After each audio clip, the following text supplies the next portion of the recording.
everybody, it's Jen. Welcome back to Content Creator Breakroom. Today's video, we're going to be super chill. I've been home from an international trip for about 48 hours now. Still feeling a little loopy, but I wanted to talk to you guys about travel vlogging in particular, answer your questions from over on the community page. And yeah, I'm just really glad you're here. Yeah, Scott and I just got back from a 9-day trip. We were 4 days hiking in Cinque Terre, Italy, and then 4 days in the Lake District of Switzerland in Locarno. And it was an epic adventure. I started to look at the videos this morning and I got totally overwhelmed. I was like, not yet. I can't do that yet. I don't know if you are a travel vlogger, if you do that. It's probably not the most disciplined thing, but sometimes just looking at like literally thousands of pieces of footage, and I was like, not yet, maybe tomorrow. So I need to get my act together and get the editing started because I hope to put up the first video in that series over the weekend. We'll see if that actually happens. But a lot of you had some great questions. Well, 3 of you to be specific, because we're still a very baby channel over here, and I love that for us. And I wanted to be sure and answer them while like the whole trip is still fresh on my mind. So I've got my computer in front of me and we will go over there. Full disclosure, I have filmed this video like 3 times now. And I feel like I look a little gray, probably from jet lag, to be honest.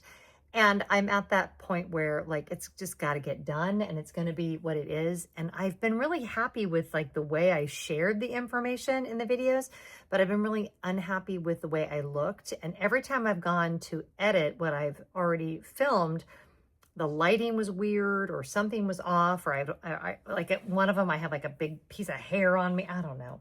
It's just what it is. It's just the process. And some days it works really well and comes together, and some days it doesn't. And I would be doing you a disservice here on a channel that's literally about creating content if I didn't share that part of the process. Sorry, let me take a little sip of my seltzer. Okay, so let's get to your questions. We did vlog most of the trip and it was so great. Like the trip itself was so great, and just being with my husband and all of that. I'm not always just like hoping that the content turns out. It's a little bit like jumping off a cliff and hoping for the best, because you really don't know. Like when I do a talking head video, I know what I've captured, but this was not a trip like if I'm reviewing a cruise, for example, because then if I can check the footage and if I didn't get the clip of the dining room or whatever, I can go back and reshoot it. When you're filming hiking in Italy, if you didn't get the shot, you didn't get the shot. And there's just like no getting around it. So that part's a little frustrating, but that's okay, because we're just going to chill out and I'm going to go through your questions and it's all going to be fine. So let's go to where you guys asked your questions. Okay, so the very first question is from Midlife Dream Miles. Does feeling awkward talking to a camera solo around others ever get easier? And the short answer to that is no. That might not be what you want to hear. It's always gonna feel weird. I would say over the years, it started to feel less weird just from practice, just doing it over and over and over again. But I am always looking for ways to feel less conspicuous when I'm filming in public. And I would love to say that there's like some trick you can do to just instantly make you feel at ease, but it feels weird because it is weird. And I think when I first started, I did a lot of talking to the camera in a way that, looking back now, feels like it was a little bit inauthentic, to be frank, because I kind of had this like jazz hands Jen, and sort of like I was playing a character of what I thought a YouTube creator was supposed to talk like and act like in public and all the things. And I don't know, it's an odd thing. I love my job. I love the creativity of it, but the feeling of the cringe, I just don't think is ever going to go away. And I think you either have to get over it or stop vlogging. But you do have to push past it. And, you know, it's just like anything. Like I've spoken in front of a room filled with 5,000 people before. That doesn't feel normal either. But if you only did it because it felt normal, then you would never take these kinds of big chances and do these kinds of big things. I think we do a disservice to other creators when we act like it's really not a big deal. And the reason that you think it's a big deal is because you're just not good at it. And really, nothing could be further from the truth. It's just there are some of us that are willing to accept that discomfort and push through anyway. And you may not want to do that. You may not feel like you want to put yourself out there in that way. But I can promise you, if you push through that initial fear, put yourself out there and do it, it is definitely worth the effort. I know a lot of you have channels that don't do travel vlogging. I know because I've talked to you and you've always wanted to try travel vlogging. I mean, try it. What is the worst thing that can happen? They're not going to like stick you in YouTube jail. And if that's something that has been on your heart and mind that you want to experiment with, what is the point of having a creative career if you can't experiment with things and branch out and try things that you've never done before? So does it ever feel less? Does it stop feeling weird? No. Does it get easier with practice? Yes, it does definitely get easier. Yeah, anyway. So it just is what it is. How do you balance enjoying your travel and making content? Freely enjoying the moment, but creating quality content for both regular viewers and your Patreon supporters. So I love this question because I feel like Scott and I have developed a really good rhythm with this, where we are experiencing, there's like a choreography to it, right? We are experiencing the moment, then we're kind of sharing the moment together, and then I'm documenting the moment and sharing my thoughts. And all three of those things are happening in very short order, but all three are happening. So when you see, for instance, the day that we did a 3-hour hike in Italy, you're not going to see 3 hours worth of footage. Like you're not even going to see a tenth of the time that we spent. A lot of that time was spent just us being together and talking and all of those things. I hope to tell the story well. So you're going to hopefully get a sense that you were with us the whole time. But there are many, many, many moments that you don't see that are just us being Scott and Jen and enjoying the moment. And the same is true when I'm traveling solo. And it also really depends on the trip, because some trips, like if it's a brand sponsored trip, I'm doing work for the brand. So it's very, very focused, and it might start to feel, that's a lot more work for me. And it's not that it's not work when I'm filming with Scott, but it's more storytelling and less like I have an objective that I have to achieve. And so it's a little more free flowing, and I allow the moments to unfold a little bit more. Years ago, I worked as a producer on an independent film, and I'd never been a producer before. And I was so fascinated when the director came with the shot list and the storyboard and all of that about what the process is like. So some of that I do even when we're just doing a fun travel vlog, so that I can relax a little bit, because my brain has kind of already figured out the story that we want to tell. But then sometimes unexpected things happen, which definitely happened on this trip. And as I'm editing these vlogs, I have a feeling that the story is going to take a very different turn than what I initially expected. So we'll see how all that works out. I just realized this backdrop right now is just really, really brown. So probably not the best, but it's fall and it's like a really pretty fall day out. So let's just go with it. Pretend it's Gilmore Girls. I don't know. Very sepia today. So then I had great questions from Gina Stainer Books. How did you get used to blogging in public? Does it feel weird? I kind of already answered that one. Do you have fun traveling if you're working at the same time? Kind of already answered that one. Yes, we do. One thing I didn't mention when I answered the earlier question was I kind of have this internal mechanism, like little alarm that goes off when I'm done vlogging for the day. Like I can just tell that my energy isn't there anymore. I don't have enthusiasm for it. And if I can feel it, it will definitely come across on camera. So those are the times where I will say to Scott, okay, that's it. We're done. No more filming for today. We need to be finished. And I won't take my phone to dinner, and we just will like put that away.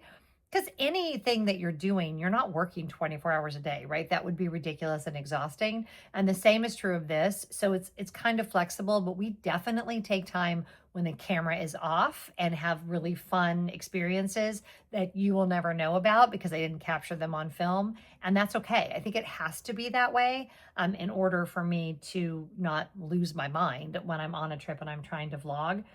And then Gina asked, how do you vlog if you were solo? Do you set up a tripod or use a selfie stick? So I am the worst about this. I don't like having a lot of stuff at all.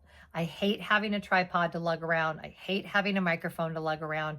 And as I have said to all of my clients over the years, the equipment that you need is the equipment that you will use. So for me, the trips where I have tried to travel with a bunch of gear, that has actually stymied my creativity and not allowed me to tell the stories in the way that I wanted to.